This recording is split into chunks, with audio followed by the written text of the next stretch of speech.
Hayatımızda çoğun muvaffaqiyat qazanış yoki qazanmaslik o qadar muhim emas. Balki alg'a ilgirlash ruhiga ega bo'lish yoki bo'lmaslik intayin muhim.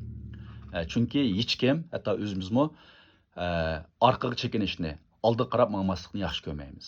Undaqda alg'a ilgirlash ruhiga kishilarning alohidaligi qaysilar? Oldi bilan ular nishonga intiladi.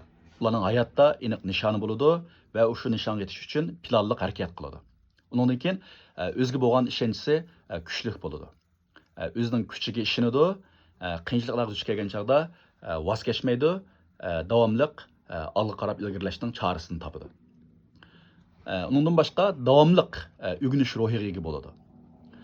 Yangi bilim va mahoratlarni egallaydi, o'zini davomli yangilab turadi.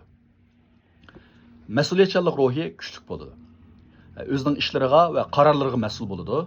Boshqalarni ayblashdan ko'ra, balki o'zining so'z harakatini ko'proq tekshiradi. Undan keyin iroda kuchi. Ularda sabrchanlik, chidamchanlik va g'ayrat bo'ladi.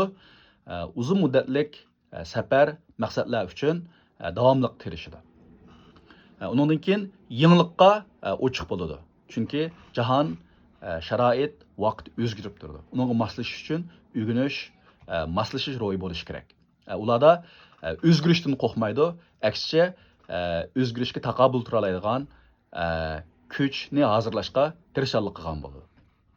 Undan keyin vaqtni yaxshi boshqarish iqtidori. Vaqtni qimmatli deb qarab, uni intayin yaxshi o'rinlashtirishga, unumli ishlatishga tirishadi. Masalalarni hal qilish qobiliyati. Qiyinchiliklarga duch kelgan chaqda shikoyat qilmay, qaqshimay, boshqalarni ko'may, balki shu qiyinchilikningki yiltizi, masalaning sababi nima? Bu masalani hal qilish uchun qanday chora izlagili bo'ladi degan nuqtadan, ya'ni masala hal qilish tafakkuri bo'yicha ish ko'radi. Undan keyin o'zini baholash ruhi. Ya'ni o'zining xatoliklarini ko'radi, ulardan o'rganadi, o'zini yaxshilashga tirishadi.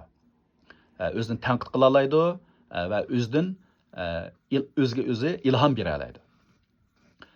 Oxirida ijobiy fikr. Ya'ni har qanday sharoitda umidvor bo'ladi, ijobiy taraflarni ko'radi, o'zida passiv, tushkun, umidsiz kayfiyatni doim saqlamaydi. Chunki bunun hech qanday foydasi yo'q. Men barliq do'stlarimning mushu xil aloyliklarga ega bo'lishini, ya'ni olg'a ilgirlash ro'yiga ega bo'lishini va bu asosda olg'a qarab ilgirlashini, kichik ishlarni davomlashtirib, cho'ng muvaffaqiyatlarni qozonishini chin dilimda umid qilaman.